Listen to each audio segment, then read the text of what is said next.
अस्सलाम वालेकुम। Chapter 2 atomic structure. सो इस वीडियो में एक्सरसाइज करते हैं चैप्टर 2 का। So number 1, Bohr's theory is not applicable to which of the following species. इनमें से कौन सा स्पीशीज है जिसके लिए बोहर्स की जो थ्योरी है एप्लीकेबल नहीं है? वो है option number B, hydrogen ion. क्योंकि हाइड्रोजन के पास एक इलेक्ट्रॉन होता है तो वो इलेक्ट्रॉन लॉस किया है तो हाइड्रोजन आयन में कन्वर्ट हुआ, तो हाइड्रोजन आयन के पास कोई भी इलेक्ट्रॉन नहीं है, सो इसलिए बोहर्स की थ्योरी इसके लिए एप्लीकेबल नहीं है।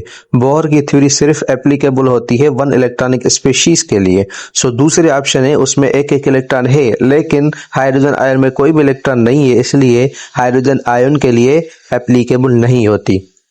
Number 2, nitrogen has electronic configuration 1s2, 2s2, 2px1, 2py1, 2pz1 and not 1s2, 2s2, 2px2, 2py1. This is determined by nitrogen की जो इलेक्ट्रॉनिक कॉन्फ़िगरेशन है वो है 1s2, 2s2, 2px1, 2py1 and 2pz1 और 1s2, 2s2, 2px2, 2py1 क्यों नहीं है? वो इसलिए नहीं है क्योंकि हुर्ट्ज रूल में हम क्या करते हैं, सिंगल इलेक्ट्रॉन्स हम फिल करते हैं px, py, pz में, उसके बाद हम डबल करते हैं। तो नाइट्रोजन के पास जो है 7 इलेक्ट्रॉन्स होते हैं तो 7 इलेक्ट्रॉन्स पूरे हो गए, 2px1, 2py1, 2pz1, इसलिए इसकी इलेक्ट्रॉनिक कॉन्फ़िगरेशन यही होगी।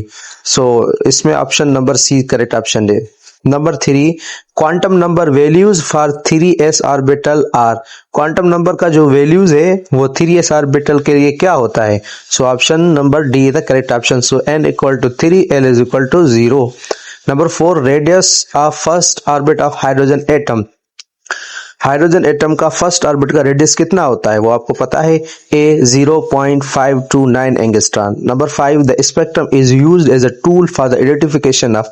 स्पेक्ट्रम को हम किस टूल के लिए इस्तेमाल करते हैं, किसको आइडेंटिफाई करने के लिए इस्तेमाल करते हैं? Elements. C is the correct option. Number 6, in 1935 AD, James Chadwick was awarded Nobel Prize because James Chadwick को नोबेल प्राइज मिला था 1935 में। तो इसने क्या किया था? इसने न्यूट्रॉन की डिस्कवरी की थी।